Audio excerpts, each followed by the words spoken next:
I watched my sister, Clara, grind the last of James' birthday gifts into the marble floor with the heel of her Louboutin pump, and everyone in the room laughed like she'd just delivered the punchline to the world's funniest joke. My son was 7 years old, and he'd been looking forward to Christmas Eve at my parents' Palisades estate for weeks because we always celebrated his December birthday here, surrounded by family, or at least what I'd convinced myself was family. The Tesla remote control car that had cost me $400 was now a scatter of circuit boards and shattered plastic. The limited edition Lego architecture set lay in pieces across the Persian rug my mother had shipped from Istanbul 3 years ago. Even the art supplies, the Caran d'Ache colored pencils I'd special ordered from Switzerland because James loved to draw, were snapped in half and tossed like kindling into the fireplace, where a fire crackled with obscene cheerfulness. James stood frozen beside me, his small hand crushing mine, his face doing that thing kids' faces do right before they completely fall apart, that trembling compression of features that precedes the flood. But he didn't cry. He just stared at his aunt with those enormous brown eyes that looked exactly like his father's had before Marcus died, before the cancer ate through him like acid, before I became the widow everyone pitied and no one actually helped. Clara was laughing so hard she had to steady herself against the white leather sofa, her champagne sloshing in its crystal flute, and my mother, Patricia Holloway Chen, who'd built a tech consulting empire from nothing and taught me that women don't apologize for taking up space, was doubled over beside her, actually wiping tears from her eyes. My brother-in-law, Derek, had his phone out, filming the whole thing, and I could already imagine it edited with music and posted to his Instagram, where his 200,000 followers would eat it up like content candy. "Ruby, oh my God, you should see your face right now," Clara managed between gasps. And that's when my father stood up from his leather wingback chair by the window, the one that faced the canyon and the city lights sprawling toward the Pacific, and everyone went quiet in that way people do when Mr. Helos makes a move, because my father doesn't make small moves, he makes declarations, he makes history. He twisted his wedding ring off his finger, the platinum band he'd worn for 38 years, and held it up to the light from the chandelier, letting it catch and throw prisms across the vaulted ceiling. "Some bonds aren't blood," he said, and each word dropped into the silence like a stone into still water. "They're choices we unmake." He set the ring on the marble mantelpiece with a small, final click that somehow sounded louder than Clara's laughter had been, louder than my mother's gasping hilarity, louder than the crackle and pop of James's burning colored pencils. Then he walked out of the room, his footsteps measured and deliberate on the travertine floors, and I heard the heavy door to his study close with the kind of finality that makes you understand something fundamental has shifted in the architecture of your world. The laughter had stopped.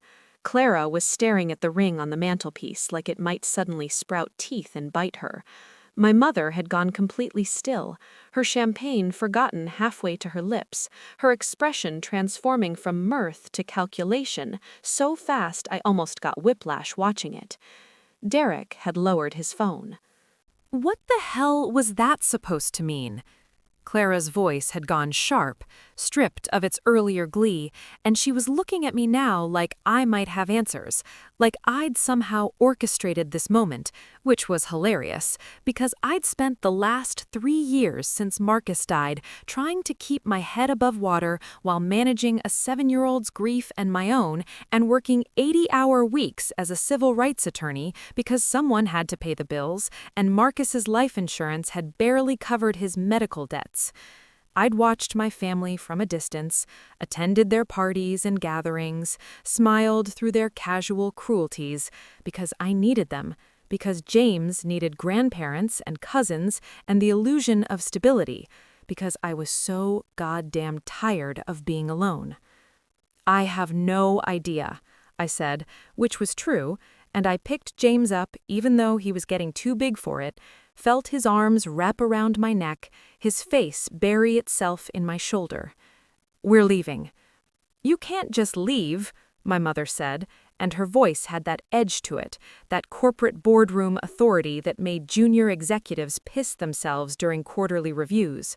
"Your father is clearly having some kind of episode, and we need to discuss this as a family." "A family?" I repeated, and I looked at the destroyed gifts, at my sister who'd thought crushing a child's birthday presents was entertainment, at my mother who'd laughed along, at Derek still holding his phone like he might resume filming if things got interesting again. "Yeah, sure, let's call it that."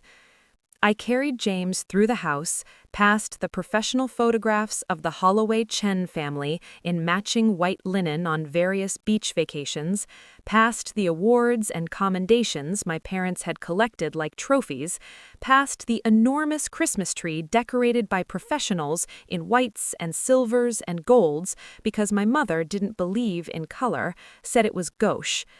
James didn't make a sound the whole way to my car, didn't speak until I'd buckled him into his booster seat and was pulling out of the circular driveway with its fountain and its perfectly manicured topiaries and its utter sterile emptiness.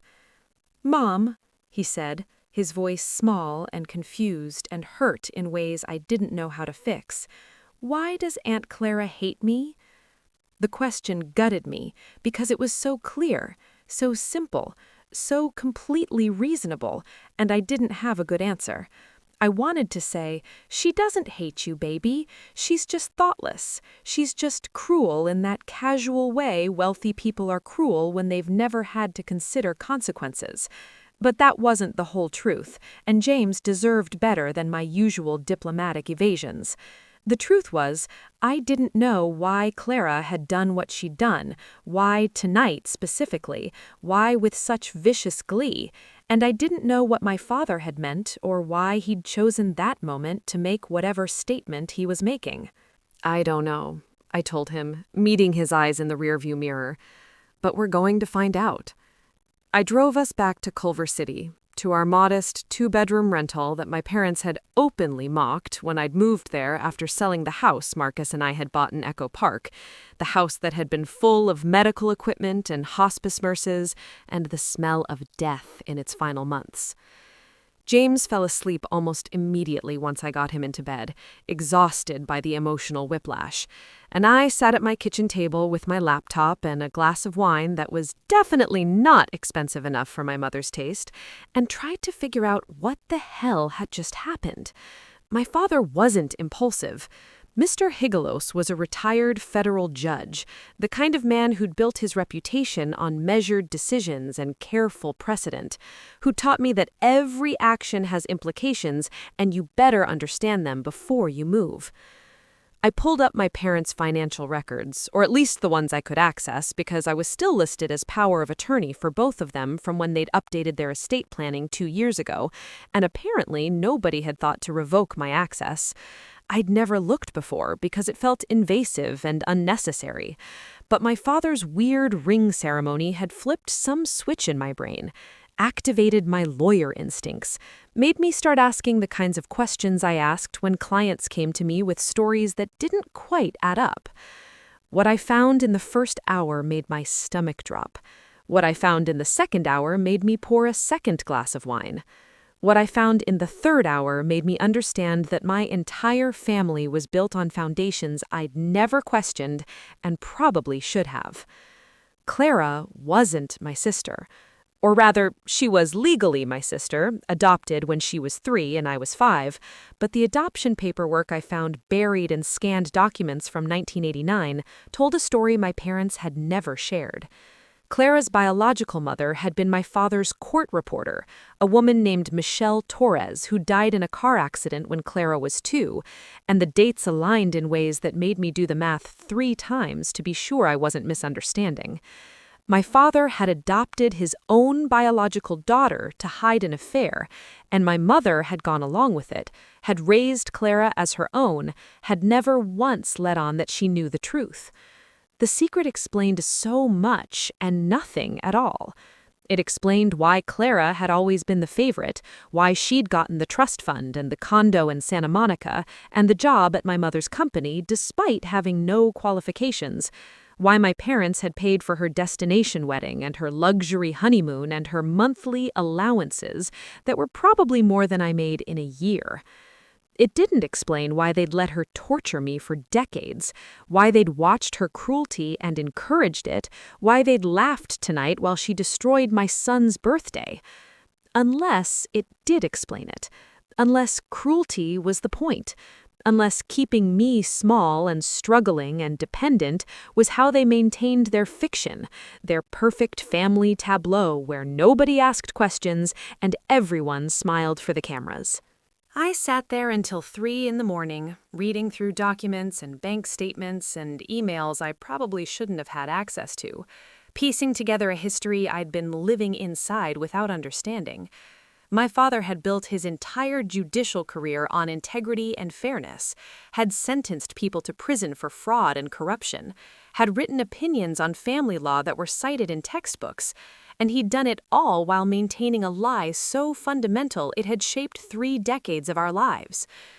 The ring ceremony made sense now, sort of, in the way things make sense when you're watching someone have a psychological break in real time. My father had finally hit some limit, some threshold of conscience or disgust or self-awareness, and he'd chosen the most dramatic possible way to signal it.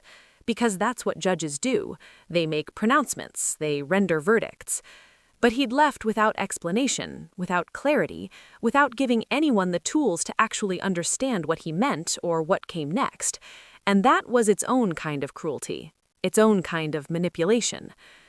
I must have fallen asleep at the table because I woke up to James shaking my shoulder, asking if we could have pancakes for breakfast, and I realized it was Christmas morning and I'd been so consumed with my detective work that I'd completely forgotten.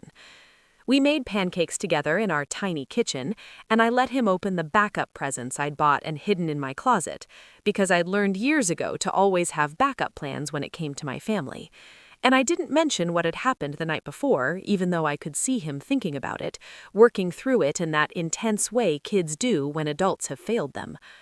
My phone had been buzzing since about 7 a.m., texts and calls from my mother and Clara and even Derek, but I ignored all of them because I needed time to think, needed to figure out my next move, needed to understand what kind of game we were playing now that the rules had visibly changed. Clara showed up at my apartment around noon, which was shocking because Clara never came to Culver City, said it was too far and too boring and probably dangerous, even though the crime rate was actually lower than in her precious Santa Monica. She knocked on my door with the kind of aggressive persistence that suggested she'd keep knocking until I answered, and when I finally opened it, she pushed past me without invitation, her designer handbag swinging, her hair perfect, even though she was wearing yoga pants and a cashmere hoodie that probably cost more than my rent. "We need to talk about Dad," she said, positioning herself in my living room like she owned it, and I noticed she didn't apologize for last night, didn't even acknowledge what she'd done to James, which was so completely on brand I almost laughed. Mom thinks he's having early-stage dementia or maybe a stroke, and we need to get him evaluated, maybe look into medical power of attorney if he's not competent to make decisions. "He seemed pretty competent to me," I said, crossing my arms, staying by the door because I wanted her to understand she wasn't welcome, wasn't going to settle in and command my space the way she commanded every space. Seemed like he knew exactly what he was doing. Taking off his wedding ring and saying cryptic bullshit is not the behavior of a competent person, Ruby. It's the behavior of someone who needs help. And as his daughters, we have a responsibility to make sure he gets that help, whether he wants it or not. Clara was using her business voice, the one she used when she was pretending to be a professional, and I wondered if she'd practiced the speech with my mother or if this was her own improvisation. Mom's already contacted his doctor and we have an appointment scheduled for next week, but we need you on board because you're still listed on all the paperwork and we can't move forward without your signature. "What's the real concern here, Clara?" I asked, and I watched her face, watched for the tells I'd learned to read in depositions and cross-examinations, the little flickers of discomfort that meant someone was about to lie or deflect.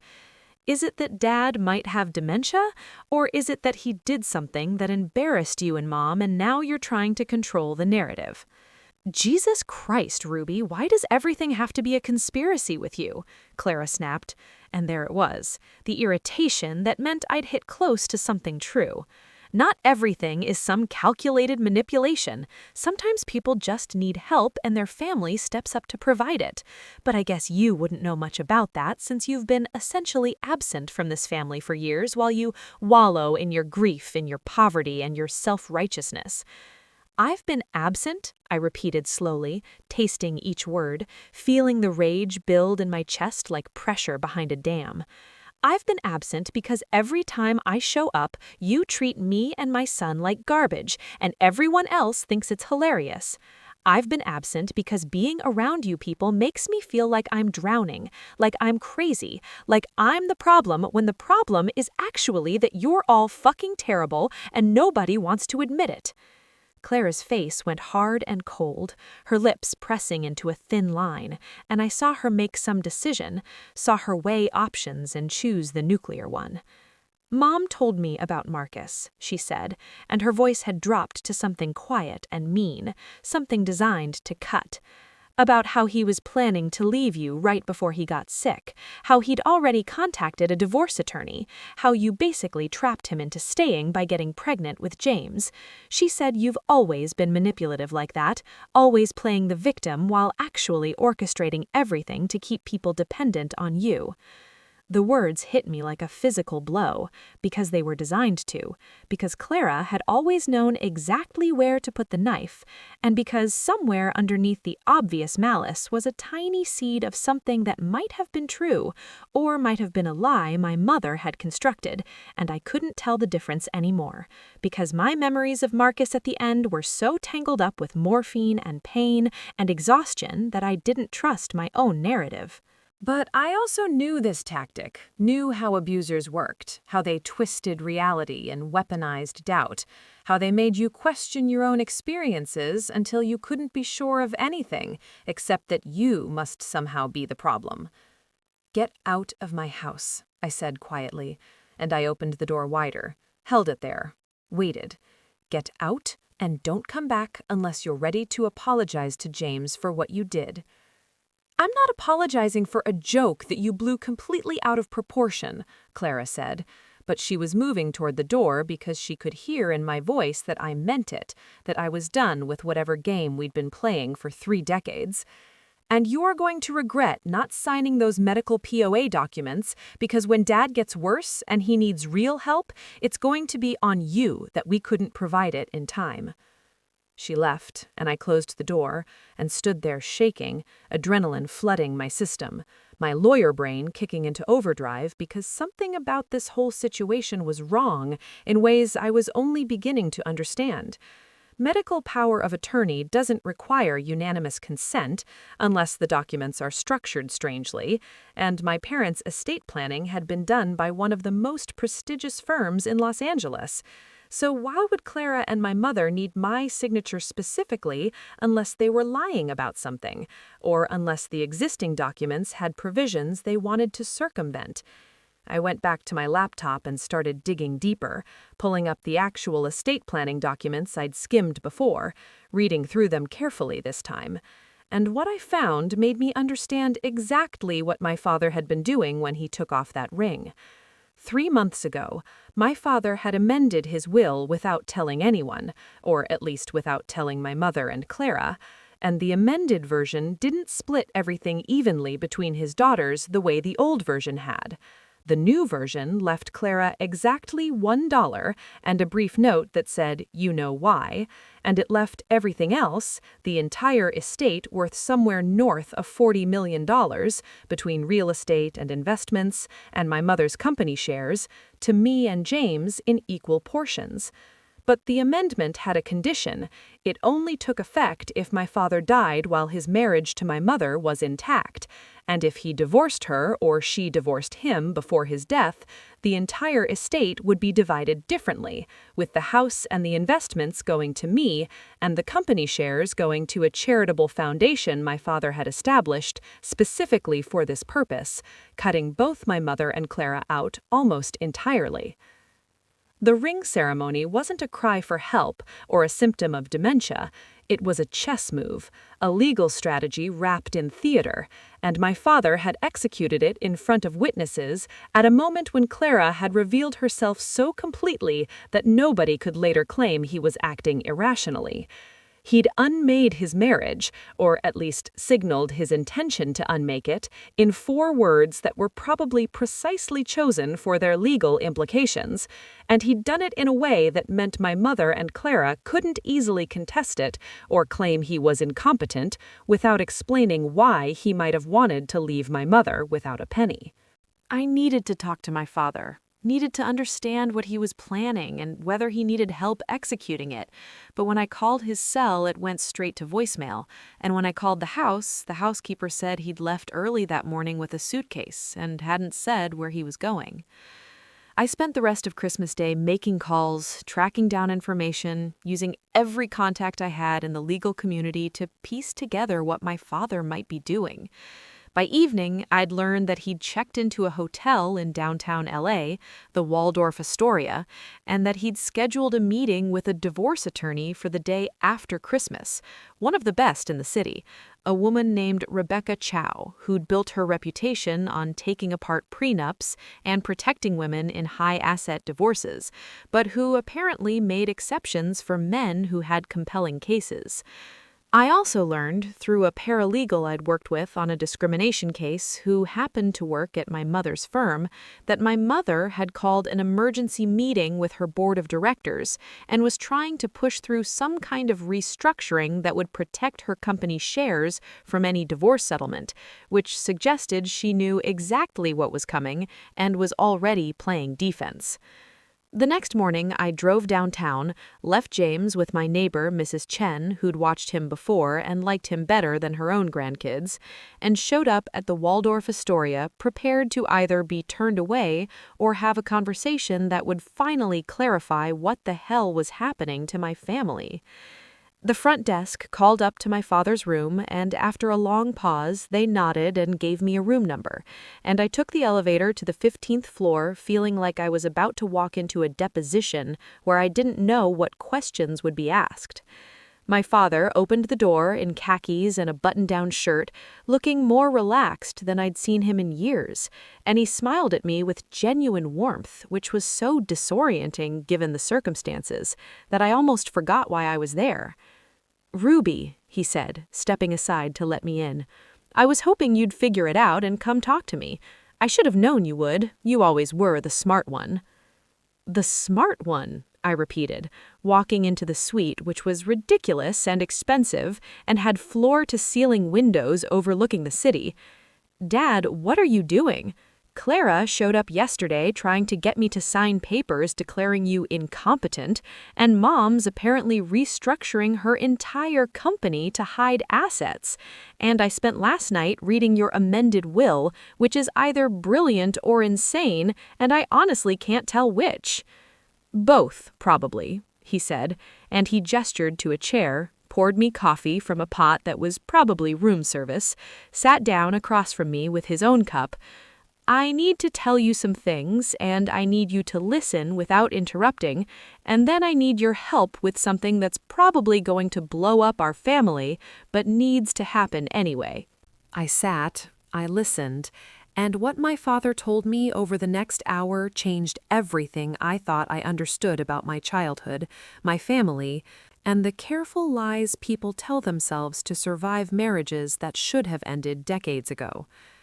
My father's confessions started with Michelle Torres, the court reporter who'd been Clara's biological mother, but it didn't end there, not even close. And by the time he finished talking, I understood that the story I'd been constructing in my head from legal documents and financial records was just the surface of something much deeper and darker.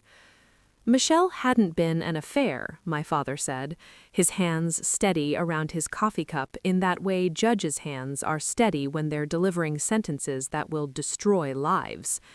She'd been the woman he should have married, the person he'd actually loved, and when she'd gotten pregnant with Clara, he'd wanted to leave my mother, wanted to start over, wanted to build a life based on something real instead of the corporate merger his marriage had always been. But my mother was already pregnant with me by then, 3 months along, and she'd made him an offer that was really a threat disguised as a compromise. "Stay married," she'd said, "and we'll adopt your daughter after Michelle dies." Because Michelle was dying, my father explained, leukemia that had been diagnosed during her pregnancy with Clara, aggressive and terminal, and she'd chosen to delay treatment until after the birth, which meant she'd lived just long enough to see her daughter born and hold her once, and then she was gone. My mother had known about the affair, had known about the pregnancy, had somehow also known about the leukemia, and she'd waited with the patience of a predator until circumstances aligned in her favor. She'd agreed to raise Clara as her own, to give her every advantage, to treat her exactly like she treated me, but only if my father stayed married, only if he maintained the fiction, only if he built his career and his reputation while she built her company and they presented themselves to the world as a power couple who had it all. "She lied," my father said, and his voice cracked for the first time, just slightly, just enough for me to understand how much this admission cost him. "She lied about everything. She didn't treat Clara like she treated you. She treated Clara like a weapon she could use against both of us. She raised your sister to be cruel and entitled and thoughtless because it hurt me to watch. And she made sure Clara knew, on some level, that she was special, that she was owed things, that the rules didn't apply to her the same way. And I let it happen because I was a coward, because I was trapped by my own choices, because I convinced myself that providing financial security and opportunities was the same as being a good father." I wanted to interrupt, wanted to argue or defend or ask the 1,000 questions crowding my throat, but I'd promised to listen, so I listened, while my father explained how my mother had leveraged this secret for 35 years, how she'd built her company using his connections and his reputation, how she'd used his judgeship and his standing in the legal community to secure contracts and credibility, how she'd systematically isolated him from friends and colleagues who might have supported him leaving, how she'd cultivated Clara's worst impulses as a kind of ongoing punishment for his original betrayal. And then he told me about Marcus.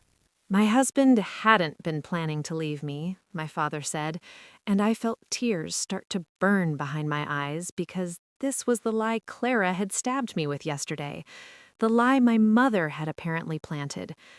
Marcus had come to my father 2 years before he got sick, had asked for advice about how to protect me and James if something happened to him because he'd had a cancer scare, a biopsy that came back benign but that had made him realize he needed better life insurance and estate planning. My father had referred him to an attorney, had helped him set everything up, and my mother had somehow found out about those conversations and constructed an entire fiction about divorce proceedings that never existed. She'd kept that fiction ready, like a loaded gun, waiting for the right moment to use it, and she'd given it to Clara to use on me when I started asking questions about the family finances. "Why are you telling me this now?" I asked when he finally paused, when I could trust my voice not to shake apart. "Why Christmas Eve? Why the ring ceremony? Why wait 35 years to blow everything up?" "Because I'm dying," my father said simply, and the words landed like a bomb in the quiet hotel suite. "I have pancreatic cancer, stage 4, diagnosed 6 weeks ago. I have maybe 6 months, probably less, and I refuse to spend whatever time I have left maintaining a lie that's poisoned everything it touched. I'm leaving your mother. I'm making sure Clara doesn't inherit a goddamn thing because she's become exactly what Patricia raised her to be, and she doesn't deserve to profit from that. And I'm making sure you and James are protected, that you have the resources to build whatever life you want without having to perform for anyone or beg for scraps from people who should have loved you better." The room tilted slightly, and I had to focus on breathing, on keeping my shit together, because my father was dying, and he was doing it in secret, and he'd constructed this elaborate legal chess game to protect me, and I didn't even know where to start processing that. I thought about James, about how he'd just lost his father 3 years ago, and now he was going to lose his grandfather, about how much death one little boy should have to hold. I thought about my mother and Clara, and how they were probably already strategizing, already planning their countermoves, already constructing narratives about dementia and incompetence, and gold-digging daughters who manipulated dying men. "What do you need from me?" I asked, because that's what you ask when someone you love is dying and trying to set things right. You ask what they need and then you do it. You show up, you help them finish what they started. "I need you to file the divorce papers on my behalf," my father said, pulling a manila folder from the side table and sliding it across to me. "Rebecca Chow prepared everything yesterday. It's all ready to go. But I want you to be the attorney of record because I trust you, and because it will drive Patricia absolutely insane that her daughter is the one dismantling her marriage. I need you to protect these documents and make sure they're properly executed even after I'm gone. And I need you to promise me that you'll take care of Clara." "Take care of Clara?" I repeated, and I must have looked at him like he'd grown a second head, because he actually smiled, this sad, knowing smile that made him look about 1,000 years old. "She's going to spiral," he said. When she finds out the truth, when she understands what Patricia did and who she really is and how she's been used, she's going to fall apart, because her entire identity is built on lies and privilege and the belief that she's special. She's going to come to you eventually, and I need you to not turn her away, to give her a chance to become something better than what she was raised to be. She's my daughter, Ruby, same as you, and she deserves the opportunity to choose who she wants to be now that the masks are coming off." I wanted to say no, wanted to point out that Clara was an adult who'd made her own choices, who'd been deliberately cruel to me and my son, who didn't deserve my help or my forgiveness. But I looked at my father's face, at the exhaustion and regret written in every line, and I understood that this was what dying parents do. They try to fix the unfixable. They try to create reconciliations that might not be possible. They burden the living with their hopes for redemption. And I loved him enough to carry that burden, even though I wasn't sure I could deliver. "I'll try," I said, which was the only honest answer I could give. "I'll file the papers, I'll protect the documents, and if Clara comes to me looking for help, I'll at least listen. But I can't promise more than that, Dad. I can't promise I can fix what's broken."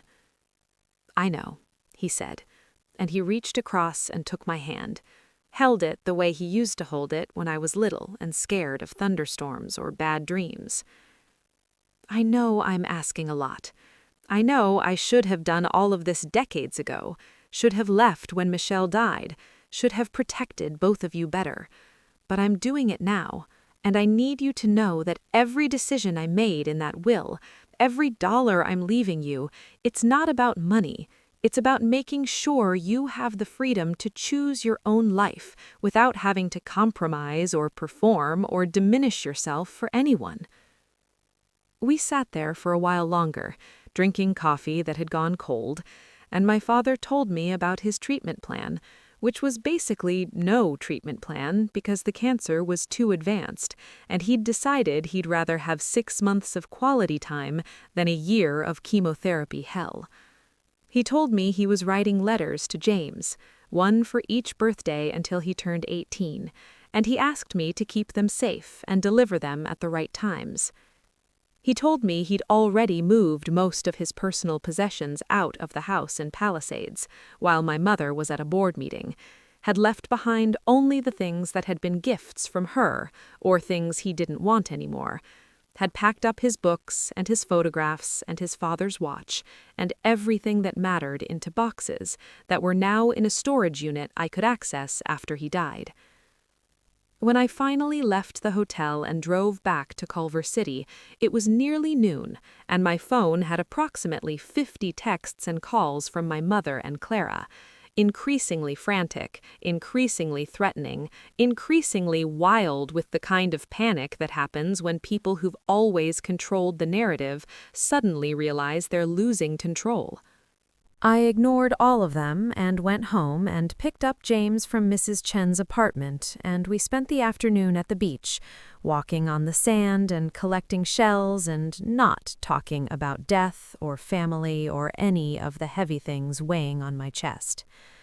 That evening, I read through the divorce papers my father had prepared, familiarized myself with every clause and provision, and then I filed them electronically with the Los Angeles Superior Court, because modern technology meant you didn't even need to physically go to the courthouse anymore.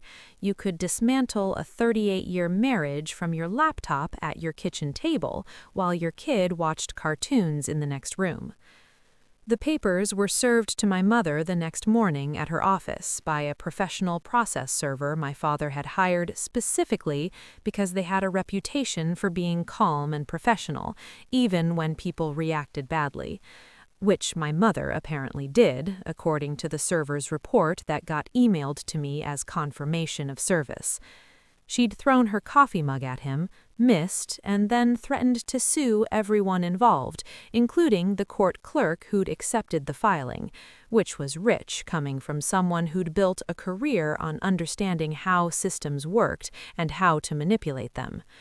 Her attorney called me within an hour, a man named Gerald Fletcher, who was exactly the kind of pompous, expensive lawyer rich people hired when they wanted to intimidate and bully. And he spent 10 minutes threatening me with everything from defamation suits to bar complaints, before I calmly informed him that I had documentation of my authority to represent my father, that the divorce filing was legally sound, and that if he continued to harass me, I'd be filing a formal complaint with the state bar about his conduct.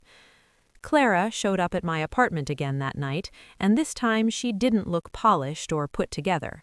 She looked like she'd been crying for hours, her makeup smeared, her hair a mess, her expensive clothes rumpled like she'd slept in them. I almost didn't let her in, but I remembered my promise to my father, my promise to at least listen. So I opened the door and stepped aside and waited to see what she wanted. "Did you know?" she asked, and her voice was hoarse and broken, nothing like her usual confident sneer. "Did you know about Dad and about my real mother and about all of it?" "I just found out," I said, which was mostly true, which was true enough. Christmas Eve, after the gift thing, I started looking into stuff, and it all kind of unraveled from there. "Mom told me," Clara said, and she was shaking, actually physically trembling like she was cold, even though my apartment was warm. She told me everything, told me I was Dad's bastard from an affair, told me she'd only agreed to raise me because it gave her leverage over him, told me that everything she'd given me was basically payment for existing as a constant reminder of his betrayal.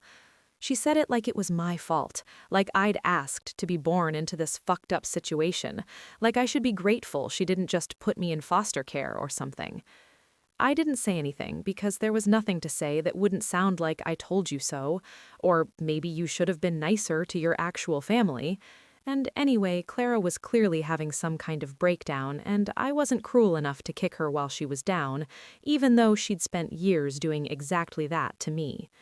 She collapsed onto my couch, crying in this desperate, ugly way that would have embarrassed her if she'd had the capacity to be embarrassed, and I brought her water and tissues and sat in the chair across for her and waited for her to pull herself together enough to explain why she was here instead of in her Santa Monica condo with her husband and her perfect life. "Derek left," she finally managed. "He said he married me because I was Patricia Holloway Chen's daughter, because he thought it would help his influencer career, because he thought I had access to money and connections, and now that Dad's divorcing Mom and cutting me out of the will, there's no point staying married to me. He packed his stuff and moved in with some 22-year-old yoga instructor he's been fucking on the side, and he posted about it on Instagram like it was some kind of liberation story, like I was the villain in his hero's journey.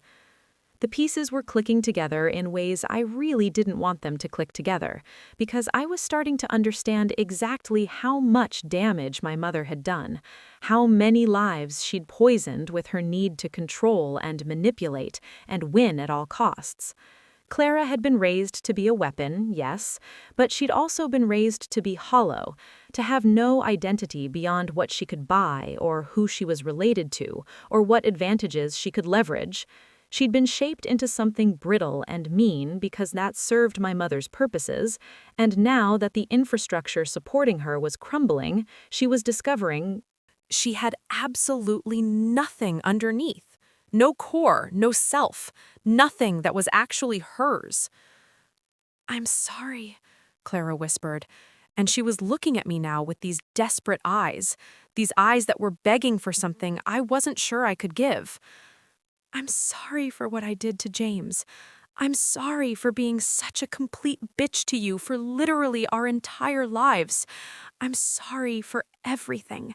And I know sorry doesn't fix it, but I don't know what else to say or do, and I have nowhere else to go because Mom won't answer my calls, and Derek's gone, and I don't actually have any real friends because everyone I thought was my friend was really just using me for access to Mom's network."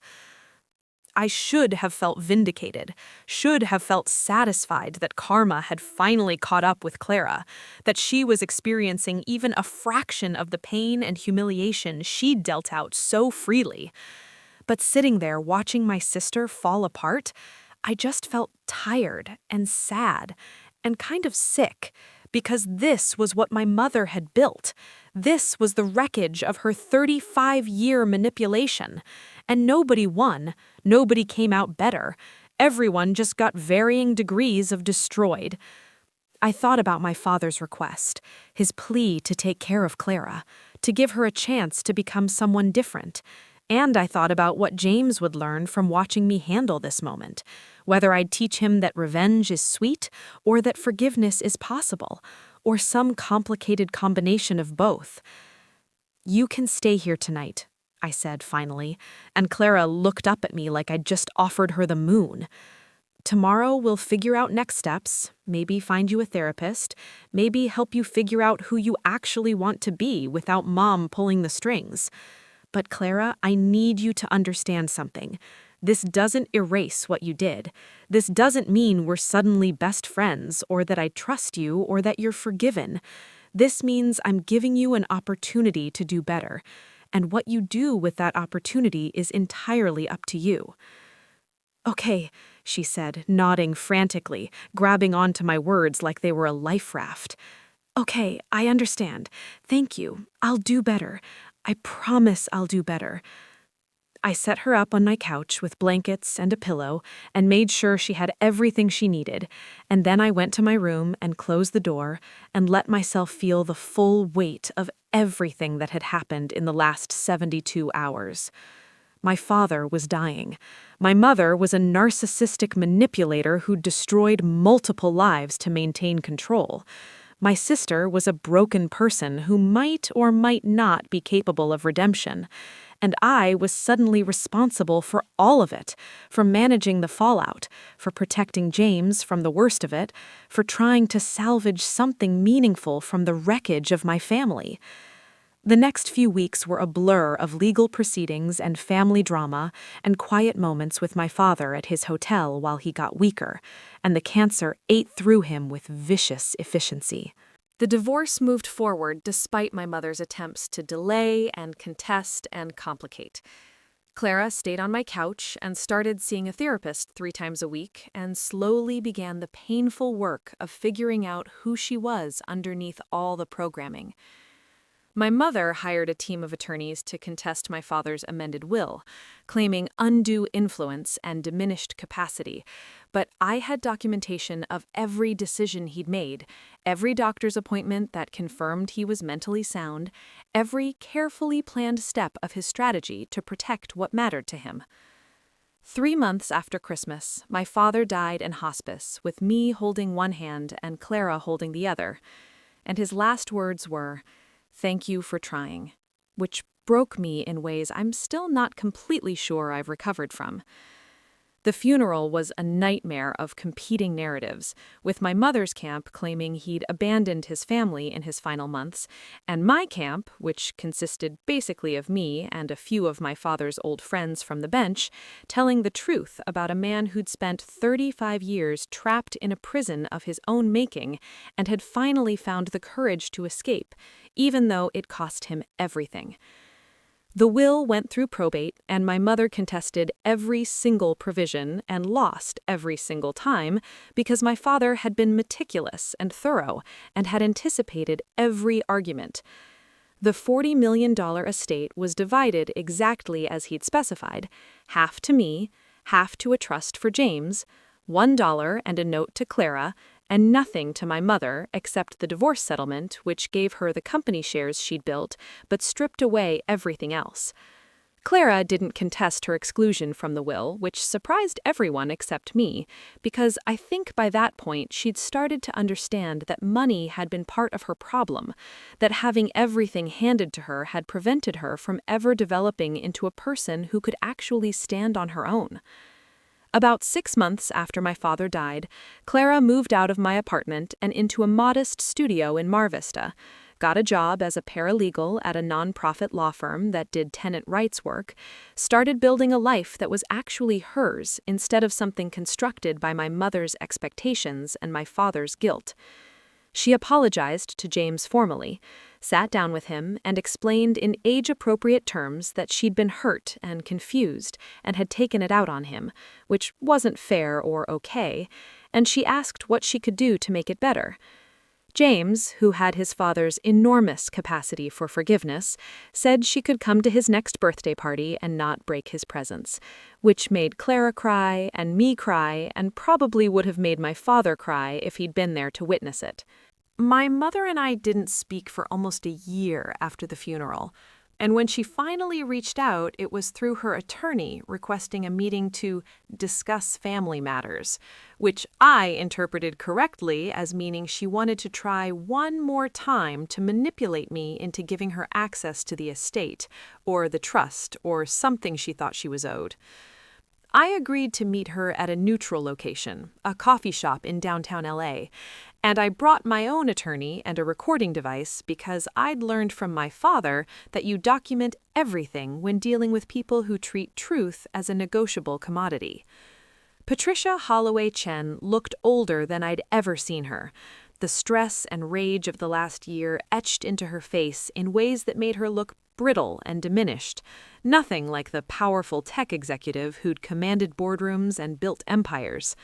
She tried her usual tactics, tears and manipulation and appeals to family loyalty, and when those didn't work, she tried threats, promising she'd make my life hell, she'd destroy my legal career, she'd make sure everyone knew what a vindictive, ungrateful daughter I'd been.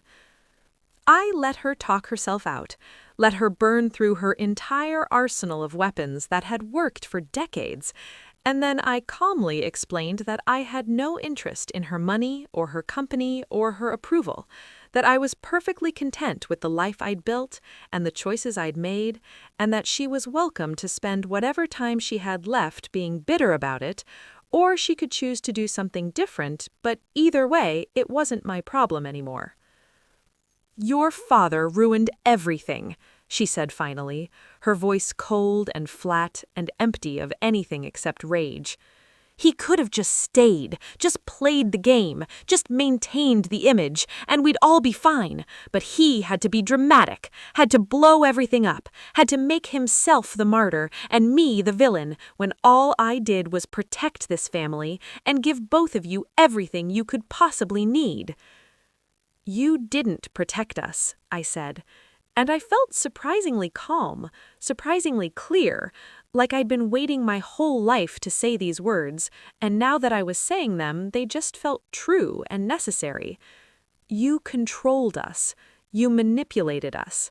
You raised Clara to be cruel because it hurt Dad to watch, and you kept me struggling because it made you feel powerful. You built your entire life on lies and manipulation, and you're angry because someone finally called you on it and there were consequences. But those consequences aren't Dad's fault, or my fault, or even Clara's fault. They're yours. You made every single one of the choices that led here, and pretending you were the victim the whole time doesn't change that. I left her sitting there in the coffee shop, left her with her attorney and her rage and her complete inability to understand that some things can't be bought or manipulated or controlled, and I drove home to my son, who was playing in the backyard with a birthday gift Clara had bought him to replace the ones she'd destroyed, a telescope that James used every night to look at stars and planets and imagine worlds beyond this broken one we lived in. I'd used some of my inheritance to buy a house in Pasadena, nothing too big or fancy, but ours, really ours, with a yard and good schools and neighbors who were kind. And I'd cut my work hours back to spend more time with James, to be present for his childhood in ways I hadn't been able to when I was drowning in grief and bills and family trauma. Clara came over for dinner once a week, brought takeout or sometimes attempted to cook, though she was terrible at it, and we'd sit around the table and talk about her therapy progress or James's school projects, or nothing in particular, just existing together in a way that felt fragile and new, and nothing like what family had meant before. She was different now, quieter, less performative, more uncertain, but also more genuine. Like she was learning how to be a real person instead of a character in my mother's story. I wouldn't say I trusted her completely, wouldn't say we were close the way sisters in normal families might be close, but we were building something that felt honest at least, something that might eventually become actual affection instead of just obligation. A year after my father died, I took James to visit his grave, brought flowers and the report card he'd wanted his grandfather to see, all A's and excellent marks in citizenship. And I told my dad about everything that had happened since, about how Clara was actually trying, about how my mother had moved to New York to run the East Coast operations of her company, about how James was doing okay, still sad sometimes, but okay, learning to carry his losses without letting them define him completely. I told my father that I understood now why he'd made the choices he'd made, both the cowardly ones and the brave ones, and that I forgave him for the years we'd lost, the years he'd spent trapped in a marriage that poisoned everyone it touched. I told him I was trying to honor his last request, trying to take care of Clara while also protecting myself and James, trying to find the balance between compassion and boundaries, and that it was hard, but I was doing it. The moral of this story, if stories like this have morals beyond just being lived and survived, is that some families are built on lies so fundamental that the only way to fix them is to tear everything down and start over. And that's terrifying, but sometimes necessary. It's a moral about how money and power can corrupt not just individuals, but entire systems of relationships, about how people will sacrifice truth and kindness and love itself to maintain control, about how the only way out is through, and through is ugly and painful and costs everything. But it's also a moral about how change is possible, even for people who seem irredeemable, as long as someone is willing to hold the door open and insist they walk through it themselves instead of being carried. Clara did the work. She chose to become someone different, and maybe that doesn't erase what she did or who she was, but it matters anyway. It matters that people can change if they want it badly enough. Sometimes I think about my father's ring ceremony, about those 4 words that changed our family forever, and I understand now that he was giving us permission to unmake the bonds that hurt us, to choose who we wanted to be instead of accepting who we'd been assigned to be. Some bonds aren't blood, they're choices we unmake. He was unmaking his marriage. He was unmaking the lies. He was unmaking the careful construction of normalcy that had required everyone to pretend and perform and slowly suffocate. And in unmaking all of that, he gave me and Clara the space to maybe, eventually, make something better, something real, something that could actually hold weight without collapsing under its own contradictions. On James's 8th birthday, exactly 1 year after the Christmas Eve catastrophe that started everything, Clara showed up with a birthday cake she'd baked herself, lopsided and slightly burned, but decorated with planets and stars because she'd remembered he loved astronomy. She sang "Happy Birthday" in a voice that was tentative and uncertain, like she was afraid we might laugh at her or reject her. And when James blew out his candles, she asked what he wished for, and he said that next year Aunt Clara brings a store-bought cake because this one looks kind of scary. And we all laughed, real laughter, the kind that comes from actual affection instead of cruelty disguised as jokes. And I thought about my father watching this moment from wherever judges go when they die, and I hoped he knew we'd done it. We'd survived the truth he'd finally told. We'd built something that might actually last because it was built on honesty instead of lies, on choices instead of obligations, on the understanding that family is something you make and unmake and make again until you get it right, or at least right enough to live with.